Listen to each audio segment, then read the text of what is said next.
Hello అందరికీ, అందరు ఎలా ఉన్నారు? నేను మాత్రం చాలా చాలా బాగున్నాను. ఈరోజు అందరికీ చాలా ఇష్టమైన రెసిపీతో వచ్చేసానండి. నోటికి పుల్ల పుల్లగా, కారంగా, కమ్మగా అనిపిస్తుంది. అదేనండి మన గోంగూర పచ్చడి. మరి లేట్ చేయకుండా ప్రాసెస్లోకి వెళ్ళిపోదామా? ముందుగా ఒక కడాయి తీసుకొని స్టవ్ వెలిగించుకోండి. అందులో ఒక గరిటెడు నువ్వులు వేసుకొని బాగా దూరగా వేయించుకోండి. ఆ తర్వాత అవి తీసి పక్కన పెట్టుకోండి. నువ్వుల బదులు పల్లీలైనా వేసుకోవచ్చండి. ఏది వేసుకున్నా కానీ టేస్ట్ బాగా వస్తుంది. ఆ తర్వాత అదే కడాయిలో ఒక స్పూన్ ఆయిల్ తీసుకోండి. అందులో కడిగి ఉంచుకున్న పచ్చిమిరపకాయలు, ఎండుమిరపకాయలు వేసి వేయించుకోండి. ఈ పచ్చిమిరపకాయలు, ఎండుమిరపకాయలు మీరు తినే స్పైస్ని బట్టి వేసుకోండి.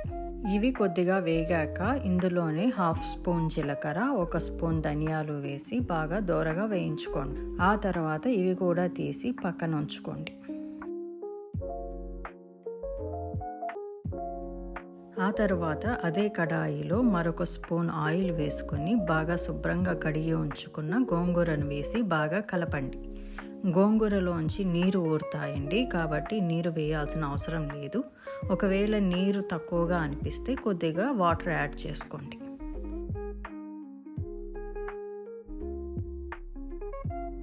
ఆ తర్వాత మంటని లో ఫ్లేమ్లో ఉంచి మూత పెట్టి కాసేపు ఉడకనివ్వండి. ఈలోగా మనం వేయించి పెట్టుకున్న నువ్వుల్ని మిక్సీ పట్టుకోండి. ఆ తర్వాత అందులోనే కొన్ని వెల్లుల్లి, వేయించి పెట్టుకున్న పచ్చిమిరపకాయలు, ఎండుమిరపకాయలు, ధనియాలు, జీలకర్ర కూడా వేసి కచాపచాగా మిక్సీ పట్టుకోండి. ఇక్కడ నేను నువ్వుల్ని ముందుగానే మిక్సీ పట్టుకున్నానండి, ఎందుకంటే అన్నిటితో కలిపి వేస్తే అవి సరిగ్గా మెదగవు. ఈ విధంగా అన్నీ కలిపి మిక్సీ పట్టుకుంటే సరిపోతుంది. ఒకసారి కడాయి మూత తీసి గోంగూరని కలపండి. అందులోనే కొద్దిగా చింతపండు కూడా వేసి మళ్ళీ మూత పెట్టేసేయండి. ఇక్కడ చింతపండు ఆప్షనల్ అండి.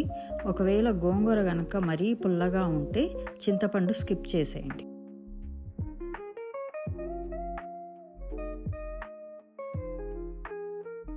మూత తీసి చూసారంటే గోంగూర బాగా ఉడికిపోయిందండి.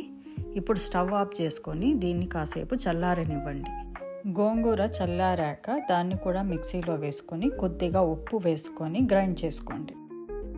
గట్టిగా అనిపిస్తే కొద్దిగా వాటర్ యాడ్ చేసుకోండి. ఇప్పుడు స్టవ్ వెలిగించుకొని అదే కడాయిలో కొద్దిగా ఆయిల్ తీసుకోండి. అందులోనే పోపు దినుసులు కూడా వేసేయండి.